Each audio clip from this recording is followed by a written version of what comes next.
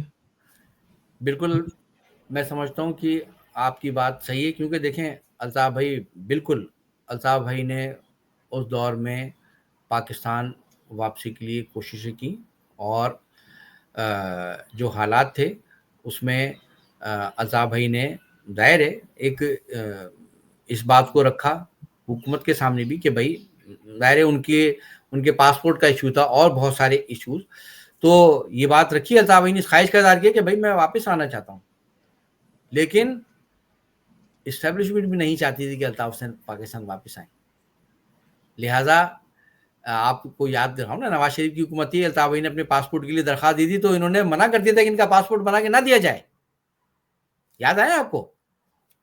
اور جب چودھری نثار وزیر داخلہ تھے، اور پھر اسی طرح یہ جو لوگ جو بک چکے تھے، اور جو پلان تھا اسٹیبلشمنٹ کا، وہ تو چاہتی تھی کہ انہی لوگوں کے ہاتھ میں یہ معاملہ رہے، کیونکہ اگر الطاف بھائی آ گئے تو وہ تو یہ جو کچھ یہ جہاں جہاں یہ حرکتیں ہو رہی ہیں الطاف بھائی سب کو درست کر دیں گے. تو جہاں ایک طرف عوام کو، تنظیم کو مضبوطی ملے گی، مزید وہاں یہ اس طرح کے سارے لوگ جو ہیں وہ ایکسپوز ہوں گے، اور پھر یہ جو ان کے ذریعے جو مستقبل قریب میں جو کیا جانے والا ہے، جس کی منصوبہ بندی کی جا چکی ہے، وہ منصوبے ناکام ہو جائیں گے. لہٰذا یہ لوگ بھی نہیں چاہتے تھے. تو بات آپ کی درست ہے. ٹھیک ہے، بہت بہت شکریہ ایک مصطفیٰ آخری بھائی. بات میں جناب،